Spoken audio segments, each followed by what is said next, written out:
Look at this portrait of young Elizabeth. Now this one, 3 years later. See it? The eyes are completely different, not expression. The actual structure.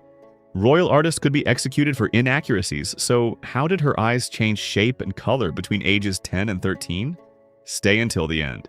The forensic proof has been in museums for 400 years. In the National Portrait Gallery in London, there hangs a painting that most visitors walk past without a second glance. It's labeled as Princess Elizabeth, dated 1542, when she was just 9 years old. The child in this portrait stares out with dark, round eyes set wide apart in a soft, cherubic face. Her features are delicate, unmistakably feminine, captured with the meticulous precision that Tudor court painters were famous for.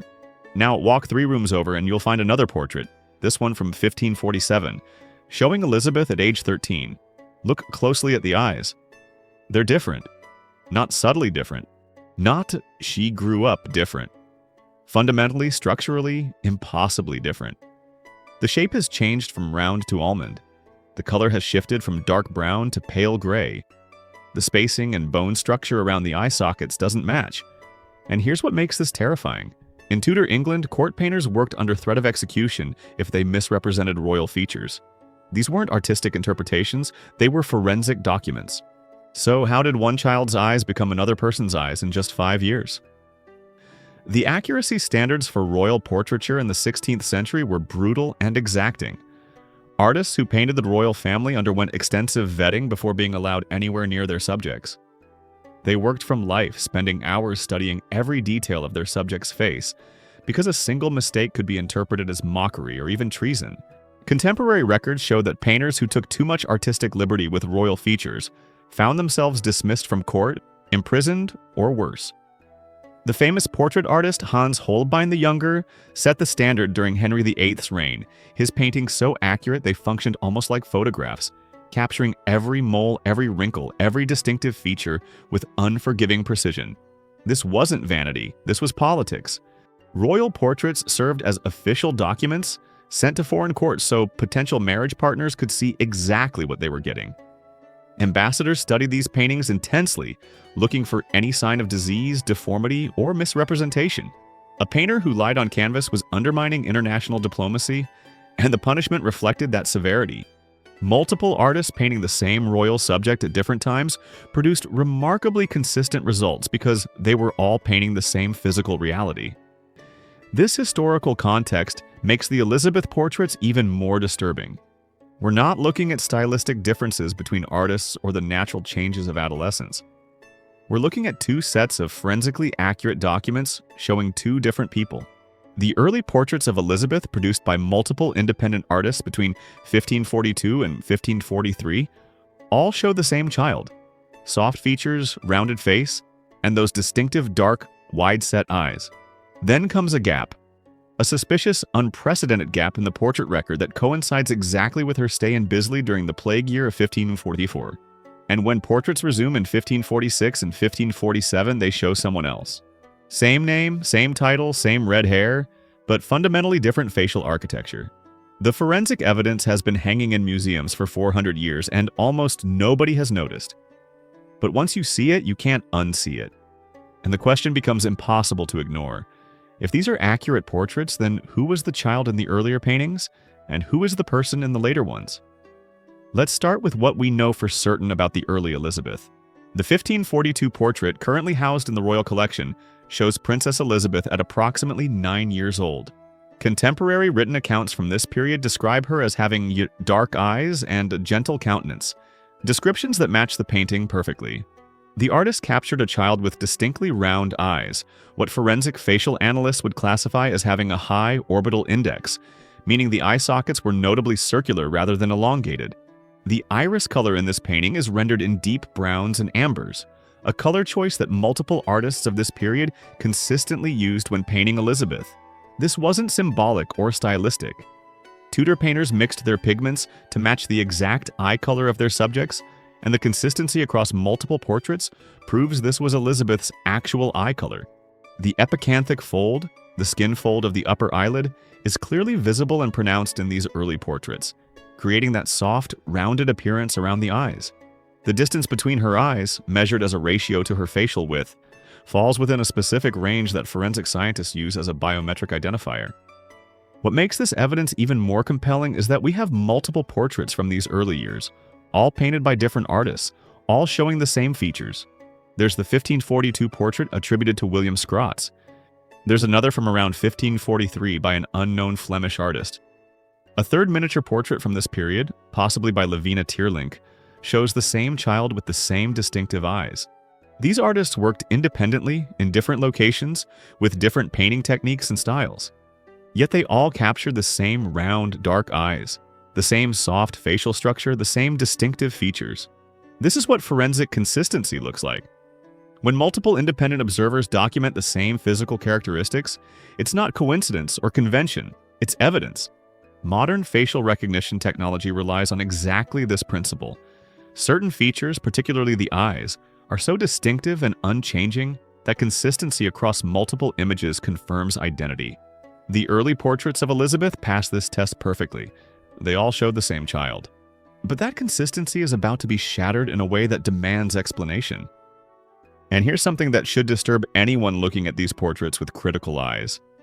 The artists who painted these early images of Elizabeth didn't just capture surface appearance, they understood facial anatomy. Look closely at how the light falls across the orbital bone structure in these paintings. You can see the artist understood the underlying skull shape, the way the bone creates shadows and highlights around the eyes. This isn't guesswork or artistic interpretation. This is observational accuracy of someone studying a living subject for hours, understanding how the skeletal structure creates the visible features. The zygomatic arch, the cheekbone, has a specific relationship to the eye socket that creates a distinctive pattern in how the face is structured. In these early portraits, you can trace that bone structure clearly. The infraorbital margin, the lower edge of the eye socket, creates a subtle shadow that the artists captured precisely. These anatomical details are like fingerprints. They don't change as a child grows. The proportional relationships might shift slightly as the face matures, but the fundamental bone structure remains constant. Yet in the later portraits, all of these anatomical markers are different. Not slightly different, not subtly matured, fundamentally restructured, as if someone else is underneath the paint. Now we come to the gap, the missing years. The period where Elizabeth's portrait record simply vanishes. From late 1543 until late 1546, there are no portraits of Princess Elizabeth. None. Not a single painting, drawing, or miniature survives from these crucial years. For a princess who was third in line to the English throne, this absence is unprecedented and deeply suspicious. Her brother Edward, who became Edward VI, has a detailed portrait record from every single year of his childhood. Her sister Mary, later Mary I, similarly has continuous documentation. Even lesser royals and nobles have more complete portrait records than Elizabeth during this period. Royal children were painted regularly, not just for vanity but for diplomatic purposes, to document their growth and health, to provide images for potential marriage negotiations. The fact that Elizabeth's portrait record goes completely dark for nearly 3 years demands an explanation. And the timing is what makes it damning. 1544, right in the middle of this gap, is when Elizabeth was sent to Bisley during the plague outbreak. She arrived at Overcourt House as a documented, well-portrayed child with specific, recognizable features. And then the portrait record stops. When it resumes in 1546, everything has changed. Historians have never adequately explained this gap. The standard excuse is that resources were limited during this period, that England was focused on foreign wars, that portrait painting was a low priority. But this explanation collapses under scrutiny. Henry VIII was notorious for his obsession with documenting his family through portraits. He spent lavishly on court artists throughout his reign, even during expensive military campaigns. Other royal children continued to be painted during this exact period. The infrastructure, the artists, the resources were all available. Only Elizabeth's portrait stopped.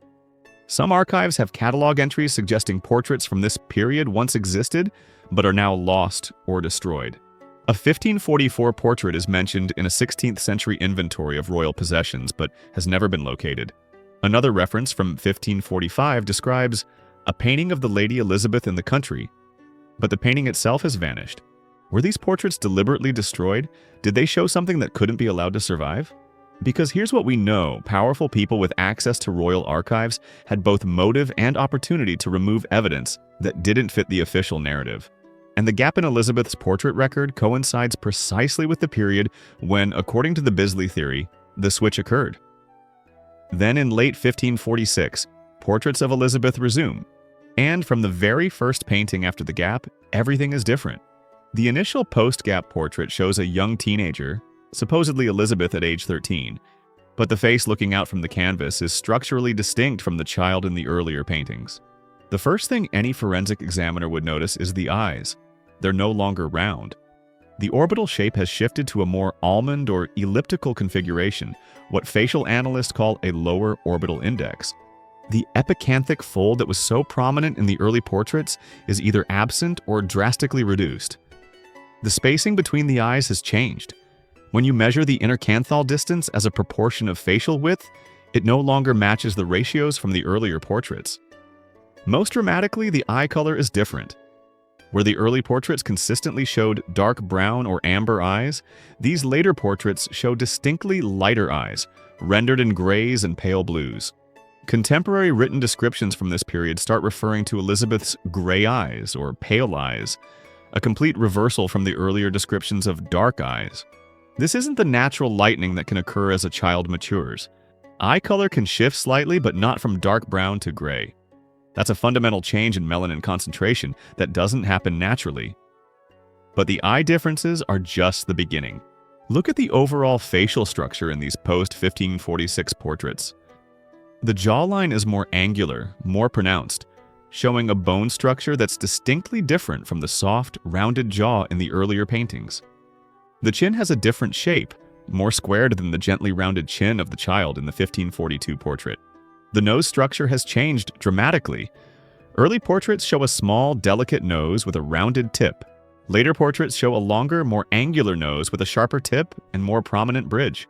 Now, noses do grow and change shape during adolescence, but there are limits to how much the underlying bone structure can change.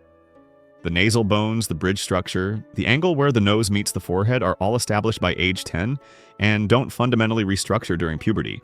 Yet in Elizabeth's portraits, we see exactly this kind of fundamental restructuring. The cheekbone prominence is different. The shape of the face has shifted from oval to more angular. And here's the crucial point. All of these later portraits, painted by different artists over the following years, consistently show these new features. Just as the early portraits were forensically consistent with each other, the later portraits are forensically consistent with each other. But the two groups don't match. Let's talk about what forensic facial analysts look for when comparing photographs or portraits of the same person across time. There are certain features that remain constant throughout a person's life, even as they age. These are called biometric landmarks, and they're used in modern facial recognition technology precisely because they don't change. The ear shape and position is one of these. Ears reach their adult size by age 6, and their position relative to the skull never changes. In the early Elizabeth portraits, you can see her ears when her hair is pulled back. They have a specific shape and angle. In later portraits where the ears are visible, they're different. Not subtly different, but showing a distinctly different cartilage structure and attachment angle. Another unchanging feature is the shape of the orbital rim, the bone that forms the eye socket. This reaches its adult configuration by age 10 and never restructures. Yet comparing the bone structure visible around the eyes in early versus late Elizabeth portraits shows clear differences in the orbital rim shape. The brow ridge, another stable feature, shows different prominence and shape between the two portrait groups. These aren't the kinds of differences you see in portraits of the same person growing up. These are the kinds of differences you see in portraits of different people. Look at the hands in the portraits where they are visible. The early portraits that show Elizabeth's hands depict small, delicate hands with slender fingers proportional to a young girl's body. Contemporary accounts describe the child Elizabeth as having pretty hands and delicate fingers, and the portraits bear this out. But in portraits from her teenage years and beyond, Elizabeth's hands are notably different. They're larger, more prominent, with broader palms and longer fingers. Multiple ambassadors and courtiers who met Elizabeth in person remarked on her unusually large hands and long fingers, describing them in terms that suggested they found this feature somewhat masculine or unexpected in a woman. These observations match the later portraits perfectly. But here's the problem. Hand proportions are established during childhood and remain relatively consistent into adulthood. While hands obviously grow larger, their proportional relationship to body size stays fairly constant. A child with delicate, small hands proportional to their body doesn't transform into an adult with notably large hands for their size. The bone structure of the hand, the finger length ratios, these are set early. Yet Elizabeth's portrait record suggests exactly this kind of impossible transformation. Small, delicate childhood hands becoming large, masculine adult hands. Unless, of course, they weren't the same person's hands. The most disturbing evidence comes from detailed analysis of the eye portraits using modern forensic techniques. Several researchers working independently have attempted to apply facial recognition software to digitized versions of the early and late Elizabeth portraits. While the results haven't been officially published, largely because academic institutions refuse to fund or publish studies that might be politically sensitive, the preliminary findings that have leaked are explosive. The software consistently identifies the early and late portraits as showing different individuals. The biometric measurements don't match. The eye spacing ratios are outside the range of variation you'd expect from the same person at different ages. The orbital bone structure shows incompatible configurations. One researcher, speaking anonymously, described the results as more different than identical twins. Identical twins, despite having the same DNA, often show slight differences in facial features due to environmental factors and gene expression. But the early and late Elizabeth portraits show differences greater than those typically seen between identical twins. The software that can reliably identify the same person across decades of aging, across dramatic changes in weight, hairstyle, and appearance, cannot match early Elizabeth to late Elizabeth. The facial architecture is too different. The biometric landmarks don't align. According to the algorithms, these portraits show two different people. But perhaps the most chilling evidence is something you can see with your own eyes without any technology or expert analysis. Pull up images of the 1542 portrait and the 1547 portrait side by side on your screen. Really look at them. Not at the clothing or the background or the artistic style. Look at the face. Look at the eyes. Ask yourself honestly, does this look like the same child 5 years older? Or does this look like two different children dressed in similar royal clothing? Show these portraits to people who know nothing about Elizabeth or the Bisley theory. Don't prime them with information. Just ask, do these look like the same person? The majority will say no.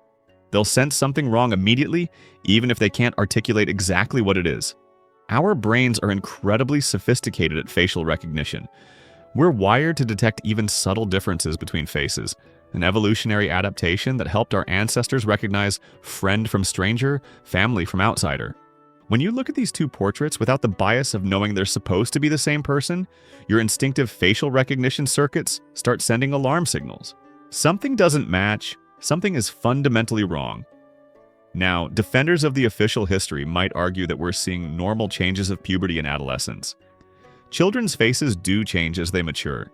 Features that were soft and rounded can become more angular. Facial proportions shift as the skull grows. This is all true, but there are limits to how much change is possible. A comprehensive study of facial development from childhood through adolescence published in the Journal of Forensic Sciences tracked specific facial features in hundreds of subjects photographed annually from age 5 through age 20. The study found that while overall facial size increased and proportions shifted, the fundamental architecture remained constant. Eye shape didn't change from round to almond. Eye color didn't shift from dark brown to gray. The spatial relationships between biometric landmarks remained within predictable ranges. Children with wide-set eyes didn't develop close-set eyes.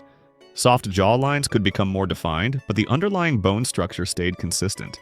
The study concluded that facial recognition based on biometric landmarks could reliably identify the same person across this age range with over 95% accuracy. Elizabeth's portraits fall into that remaining 5%, the outliers. The cases where the changes exceed normal developmental variation, the faces that don't match. And here's something that makes the portrait evidence even more compelling. We can compare Elizabeth's supposed transformation to her siblings. Edward VI has a complete portrait record from infancy through his death at age 15. You can track his facial development year by year and see exactly what normal pubescent changes look like in the Tudor royal family. His features mature, his face lengthens, his jaw becomes more defined, but his eyes stay the same shape. His eye color remains consistent. His biometric landmarks maintain their spatial relationships. The child Edward grows into teenage Edward in exactly the way forensic scientists would predict. The same is true for Mary. Her portrait record shows consistent facial development from childhood through adulthood. Features mature, but the underlying architecture remains constant. Her eye shape doesn't change. Her facial bone structure develops predictably. Only Elizabeth shows this dramatic, incompatible transformation. Only Elizabeth has portraits that suggest two different people. And only Elizabeth was sent away to the countryside during a plague, to a remote location where a switch could have been made, during the exact years when her portrait record mysteriously goes blank. The comparison to her siblings eliminates the normal puberty excuse. We can see what normal royal puberty looked like in this family. Elizabeth's portraits show something else entirely. Let's talk about the artists themselves, because their role in this potential cover-up is crucial. The painters who created portraits of Elizabeth after 1546 were working in an increasingly dangerous environment. As Elizabeth rose in importance, eventually becoming queen in 1558, the stakes for accurate portrayal became life or death. But what if the artists knew something was wrong? What if they could see that the person sitting for portraits in the late 1540s didn't match the child they or their fellow artist had painted just a few years earlier? What options did they have? Speaking out would mean execution for treason, suggesting the royal family was perpetrating a fraud. Refusing to paint her would raise questions they couldn't answer. Their only option was to paint what they saw and hope nobody looked too closely at the early portraits. Some artists seem to have taken a middle path. They painted what was in front of them, but they also left clues. Subtle inconsistencies that might someday be noticed. Peculiar details that don't quite make sense. In several late 1540s portraits of Elizabeth, the proportions are slightly off, as if the artist was struggling to reconcile what they were seeing with what they expected to see. Some portraits show Elizabeth with her hands positioned awkwardly, almost as if the artist was deliberately drawing attention to their unusual size. And then artists started dying. This isn't speculation or conspiracy theory, it's documented historical fact. William Scrotton, who painted early portraits of Elizabeth and was intimately familiar with her childhood appearance, died in 1554 under circumstances that were never clearly explained. His death came just as Elizabeth was rising to power, at a time when anyone who had known the pre-switch Elizabeth might become a liability. Lavina Tearlink, one of the few female portrait painters at the Tudor court who had painted Elizabeth as a child, became increasingly reclusive after Elizabeth's coronation, retreating from court life and dying in obscurity in 1576. She had been a prominent, sought-after artist in the 1540s, but after Elizabeth became queen, her career mysteriously stalled. Did she refuse to participate in maintaining the illusion? Did she know too much? The pattern repeats across multiple artists who had worked during the crucial transition period. Those who had painted both early and late Elizabeth either died young, disappeared from court records, or stopped painting royal subjects entirely. Meanwhile, new artists who had never seen the child Elizabeth were promoted to prominent positions. Artists with no memory of the original, no basis for comparison, no troubling knowledge that might slip out over wine at a tavern. The portrait evidence suggests a cover-up, and the fate of the artist suggests that cover-up was enforced with ruthless efficiency. As Elizabeth's reign progressed, something fascinating happened with her portraits. They became increasingly stylized, increasingly artificial, increasingly disconnected from reality. By the 1560s and 1570s, portraits of Elizabeth no longer attempted realistic representation. Instead, they showed an idealized, ageless figure covered in elaborate symbolism. The famous rainbow portrait from around 1600 shows Elizabeth looking impossibly young for a woman in her 60s, her face a smooth, emotionless mask. The Ditchley portrait presents her as a giant figure standing on a map of England, more symbol than human. These weren't attempts to capture her actual appearance. They were propaganda pieces, carefully constructed images designed to project power and majesty. But why this shift? Why did realistic portraiture, which was the standard throughout the early Tudor period, give way to symbolic representation exclusively for Elizabeth? One explanation is that Elizabeth herself demanded it, becoming obsessed with controlling her image as she aged. But there's another darker possibility. Perhaps realistic portraiture became impossible because the gap between the official story and physical reality was too great to bridge. Perhaps artists couldn't paint Elizabeth realistically without revealing the fundamental discrepancies in her appearance. The features that didn't match the childhood portraits, the masculine characteristics that ambassadors kept noting in their reports. By the time Elizabeth died in 1603, her official portraits bore almost no resemblance to actual human features. They showed a two-dimensional icon, a carefully constructed fiction, a mask that had replaced reality decades earlier. And perhaps that's the point. Perhaps the progression from realistic early portraits to symbolic late portraits wasn't about vanity or political propaganda. Perhaps it was the inevitable endpoint of a lie that started in 1544. You can maintain a deception through realistic portraiture only so long. Eventually, the accumulating discrepancies, the aging that doesn't quite match, the features that don't align with the childhood images become impossible to hide. The only solution is to abandon realistic portraiture entirely, to transform the subject into a symbol that transcends physical reality. Elizabeth I became an icon, a representation of power and majesty that didn't depend on actual physical features. And in doing so, she escaped the trap that realistic portraits had set. You can't compare a symbolic icon to a realistic childhood portrait and notice the differences. You can't run facial recognition software on an idealized propaganda image. The shift to symbolic portraiture wasn't artistic evolution.